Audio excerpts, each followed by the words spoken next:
Hey, this is Get to the Point, coming at you on a warm Friday afternoon, and today we're going to be doing a front brake job on my 2000 F-250 4x4. We're going about 60 right now. When you step on the brake, I don't know if you can hear that or not, but the steering wheel vibrates quite a bit, so it gets pretty old after a while. Okay, first things first, let's talk about safety. I'm using two Craftsman Professional 4-ton jack stands. You need to use a minimum of 2 jack stands, and I've got a Craftsman jack that's really like a 2.5 ton. It's really not the best jack for this job, but it'll get it done. But the main thing is use jack stands. Do not use a cinder block. Do not trust your life to a $1.50 cinder block. Also, I have a wheel chock behind the right rear wheel. I have the parking brake on, and I have a manual transmission with the transmission in gear. If you have an automatic transmission, obviously you want to put it in park. And my truck came with these aftermarket Pacer rims on them, and they have those security lug nuts on them. So before you get started, make sure you have the right socket that will fit your security lug nuts.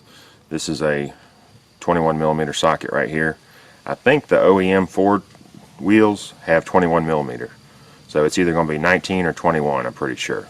Before you lift the truck up in the air, if you're using a breaker bar like that, you want to crack the lug nuts loose, because once the truck is up in the air, you're not going to be able to crack them loose because the wheel is just going to spin counterclockwise. If you're using an impact wrench, you don't have to worry about that, but if you're doing it the manual way like I am today with hand tools, be sure you crack these loose about half a turn to 1 full turn. Don't take them all the way off, just crack them loose. Okay. Just go ahead and crack them loose like half a turn, 1 turn. Don't take them all the way off, just get them loose. If you're having a hard time getting them off, I use a 1-inch black iron pipe that they use for gas lines. You can get it at Home Depot, Lowe's, Ace, any hardware store that sells plumbing lines. I got that for about $10. Make sure you get one big enough, at least 1 inch in diameter, and you slip that over the end of your breaker bar and turn it into a cheater pipe, and that'll give you some more leverage to get the lug nuts off. So you see, I just slide the pipe over the handle of the breaker bar and turn it into a super long breaker bar for additional $10 worth of pipe. Not too bad. Okay, so here's my setup. I got the floor jack underneath the leaf spring mount. That's partially holding the truck up. The weight is sitting on this jack stand here, and I have another jack stand over here. We're only going to do one wheel at a time. That wheel is off the ground. Passenger side front wheel is off the ground. The driver side front is still on the ground. So if I was in a shop environment, obviously I'd be able to get the whole front end up at the same time, but we're just going to be extra careful here and work safely. Do not trust your life to just a jack. Always, always, always use at least 1 jack stand. Also, make sure you're working on concrete. Do not work in the dirt, no matter how hard packed it is. Do not work on gravel, no matter how hard packed it is. It will shift. These jack stands will dig into the gravel. It will fall and crush you, and if you're lucky, you might get away with just an amputation, but if you're unlucky, you might bleed to death on the way to the hospital from rupturing an artery. So do not fool around with jack safety. All right, I guess I wasn't thinking. You weren't thinking? You mean you'll work on engines and machinery and not think of your own personal safety? Here, shake hands with danger. Shake hands with danger. Okay, to prove my point, here's a jack stand of the same make and model of a 4-piece set that I bought. Now I have a 3-piece set because this one is no longer usable. A Buick LeSabre I was working on fell over on me because I ignored my own rule and only had 1 jack stand supporting the vehicle, and I went to tighten a wheel in the air stupidly, and the weight shifted and it fell over, and as you see, it only took a partial hit from the Buick LeSabre and it deformed it. So this jack stand is no good. I just keep it as a reminder, but you can imagine what a Ford Super Duty would do if this is what a Buick LeSabre would do. So don't trust your life to cinder blocks that cost $1.50 at Home Depot. Don't use 4x4 wood blocks. Don't use a stack of pavers. Use the best jack stands you can afford, or don't do it at all. Sorry about the lack of continuity here. But when I started to do the other side, someone began running a leaf blower in the background and messed up my audio. So we're here in the garage. Later on, I know the lighting doesn't look the same, but you can still get the drift.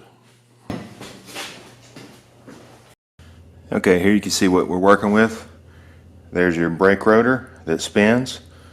There's your caliper with pads. That's what clamps down onto the rotor. The rotor is mounted to the hub and wheel bearing assembly.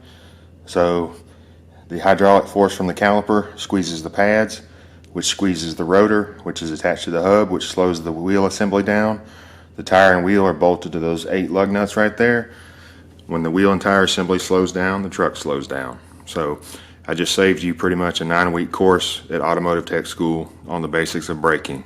It's more complicated than that, but that's the gist of it. And what we're going to do now is turn the steering wheel all the way to the right so that that caliper will be turned toward us a little bit and we can have easier access to it.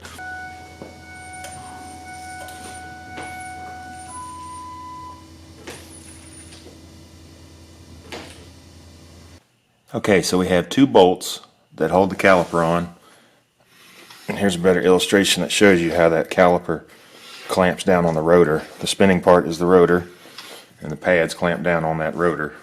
But there is a 17mm bolt right there that we have to get out.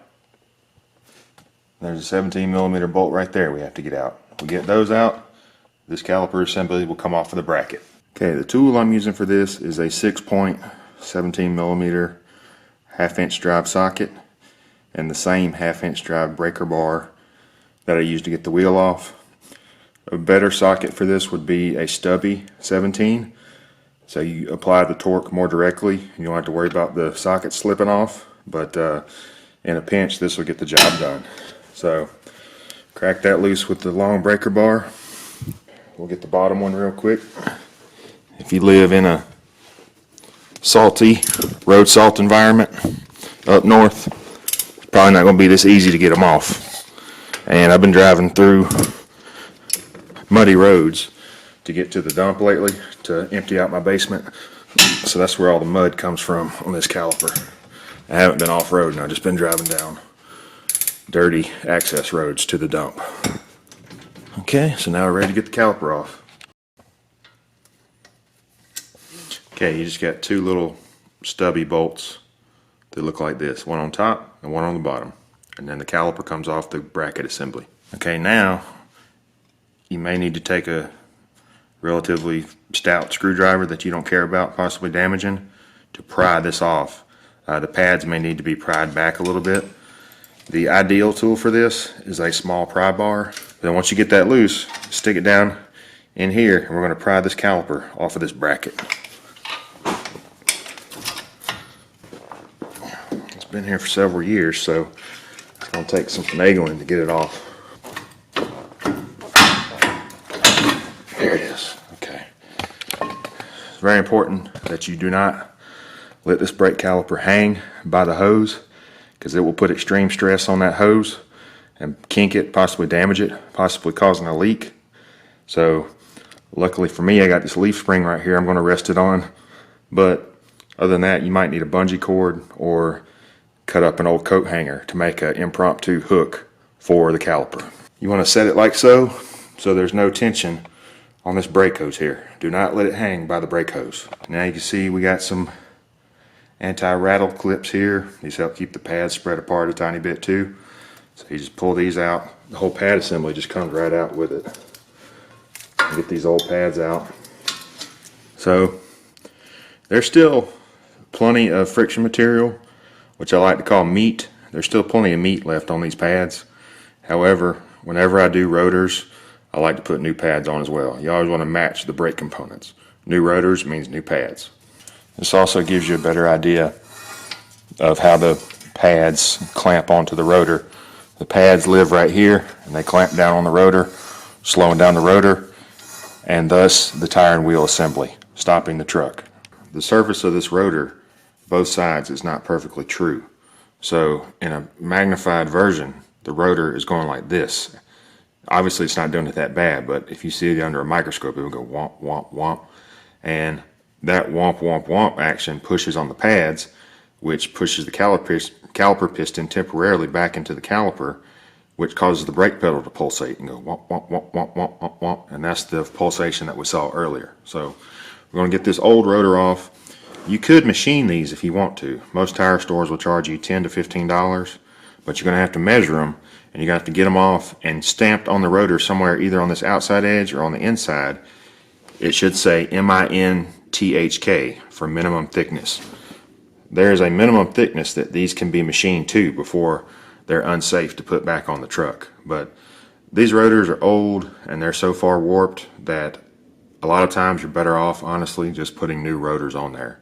You got to consider your time, the money to get them machined, your gas, driving back and forth to the shop to get them machined. A lot of times it's better just to put new rotors on. Okay, so same deal as before to get the bracket off, except this time we're going to be using a 21mm socket. We got one here, and we have another one down there. So we take these two bolts off, and this caliper will come off, leaving the rotor exposed. And obviously, if you have a swivel impact or a swivel socket and an impact wrench, this goes a lot faster. But I know not everybody has access to impact tools, so I'm just showing you how to do it with hand tools.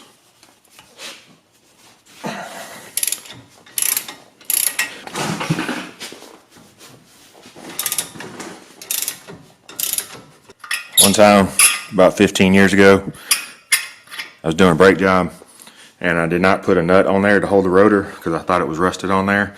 As soon as I took the bracket off, the rotor slid off, it fell to the floor, and hit my air hose and ruptured it. So ever since then, before I take a rotor off, I like to make sure that it's not going to fall to the floor by putting a lug nut on there for a few threads.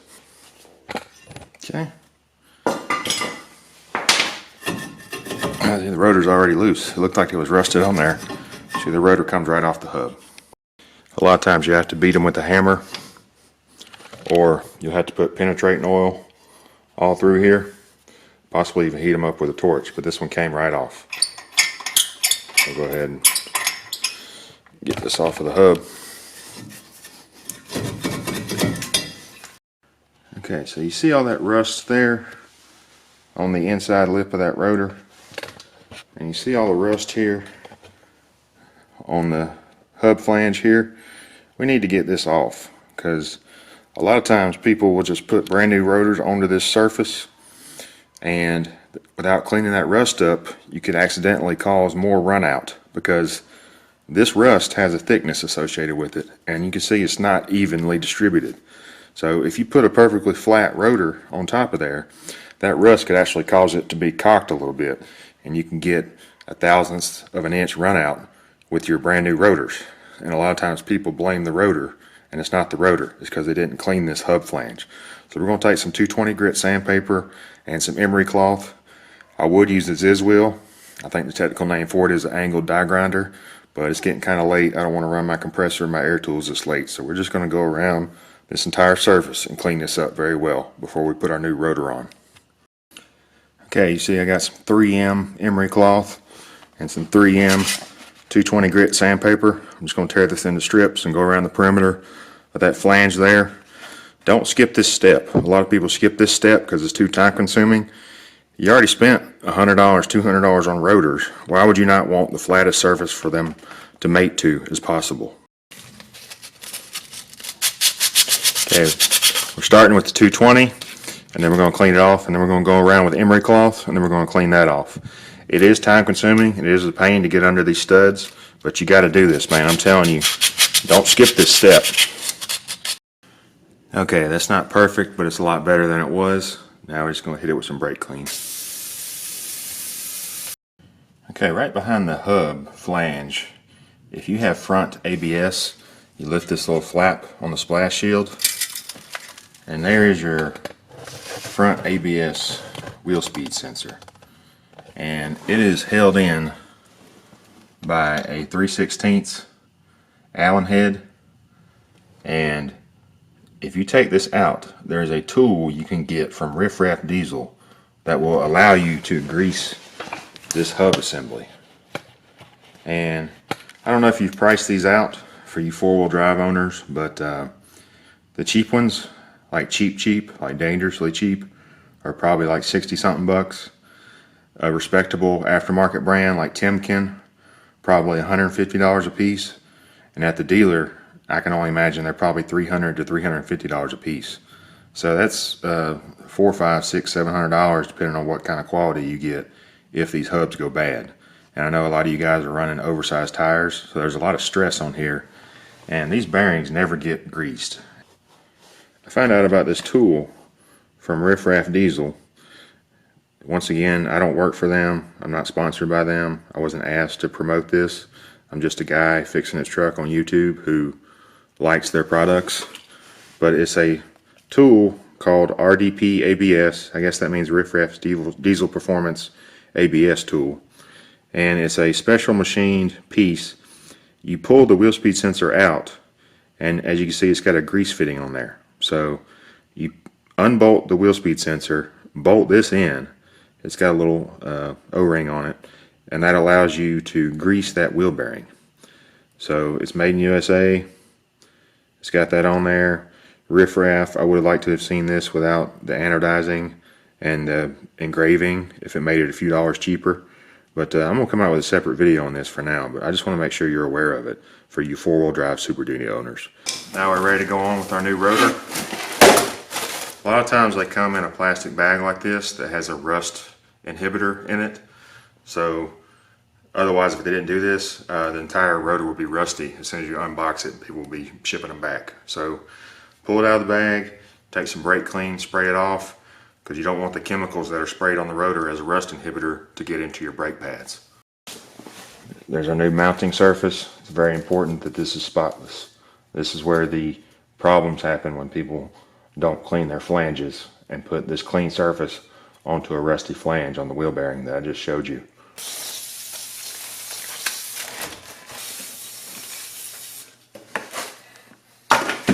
Now we put our new rotor on and hold it on with 2 lug nuts so it'll stay on the hub as we put the bracket back on. Shake hands with danger. Shake hands with danger.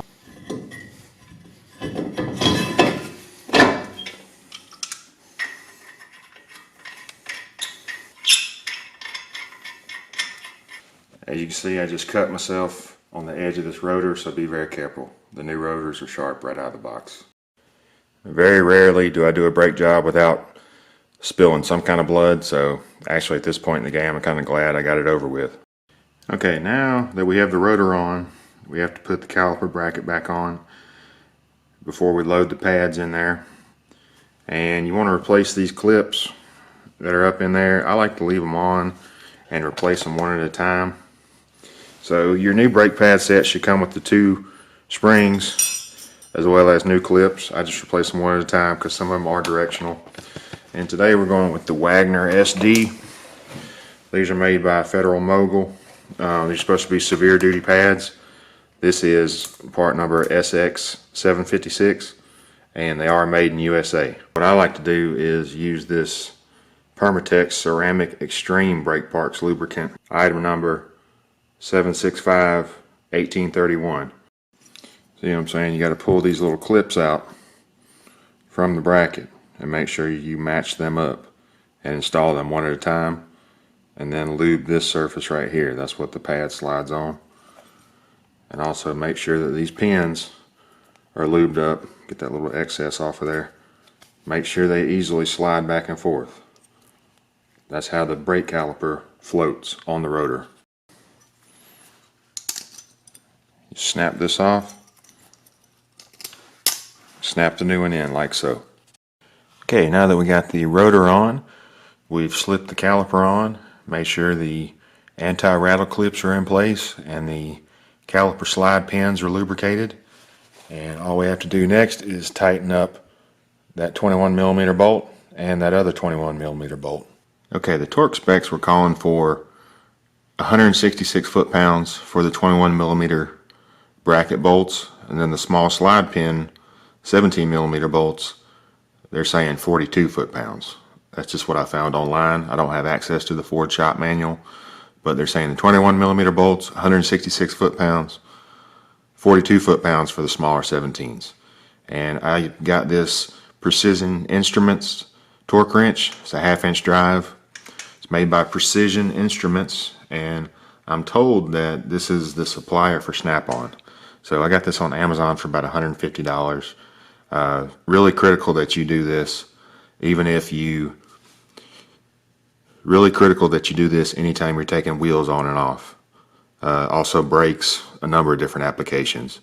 Buy the best torque wrench you can afford. Don't just guess. Know how tight you're tightening stuff.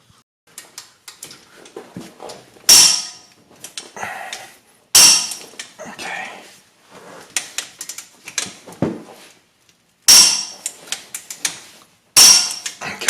That click lets you know you're at the right torque. Okay, next we're going to put the pads into the bracket. First I'm going to rub some of this goo onto the ears of the pad. This little square on the end is called the ear of the pad, and we're just going to smear a small amount on there. Then your pad goes down inside your caliper bracket like so. And before I do the inside pad, you can see there's a little hole right there. That's where these spring clips are going to go. There's a hole there, and there's a hole right there.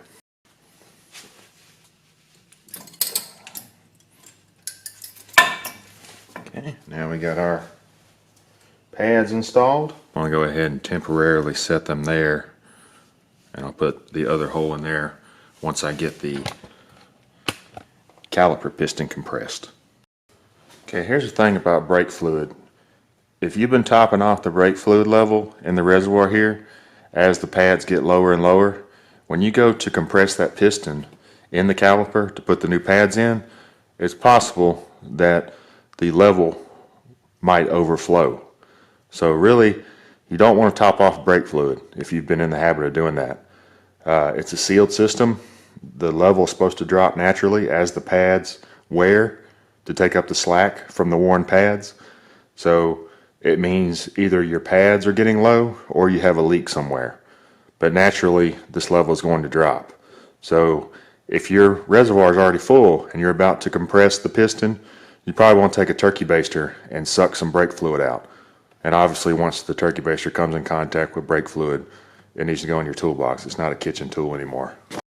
Okay, so we're on the home stretch. We have to compress these caliper pistons back into the caliper.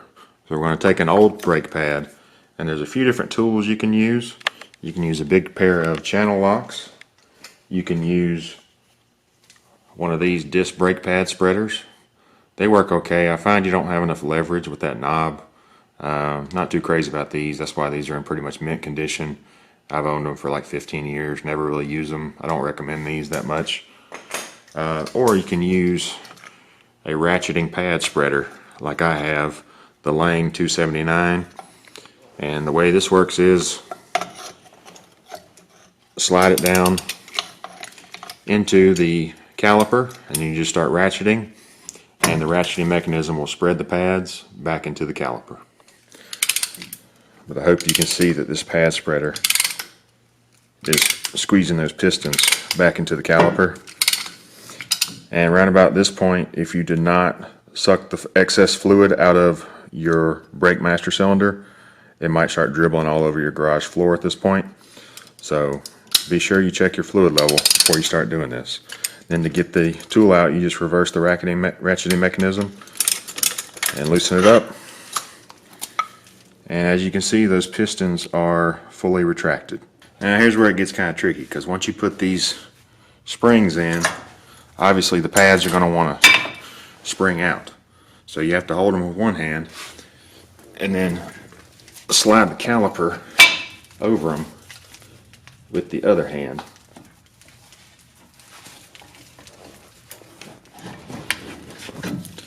Like so.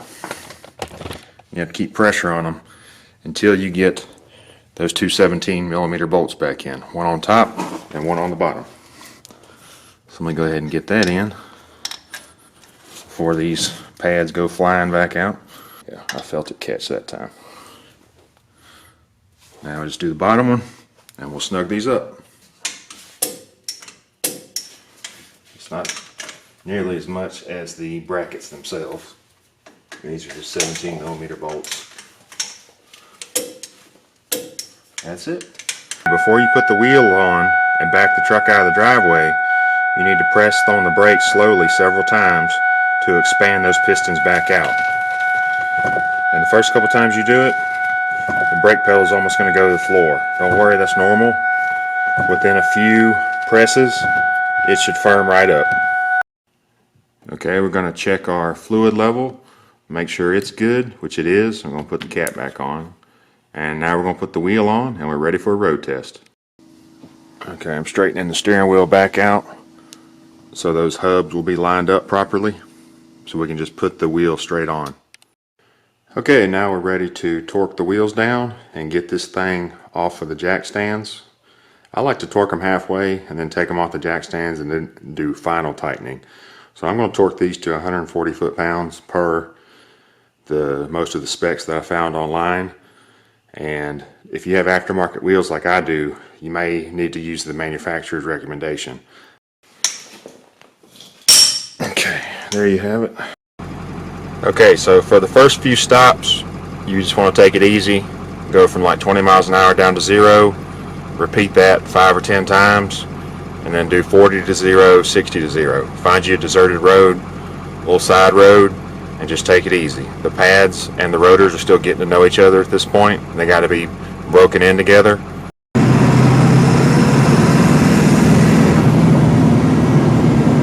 Alright, pressing the brakes now. Oh yeah, no vibration at all. Go ahead and give it a hard stop after breaking the pads in. Oh yeah. No sound at all except my power stroke. No more vibration, no more rattling. Stops much, much smoother. So, totally worth it. Glad to get this off my to-do list. So this has been Get to the Point. Please like, comment, and subscribe.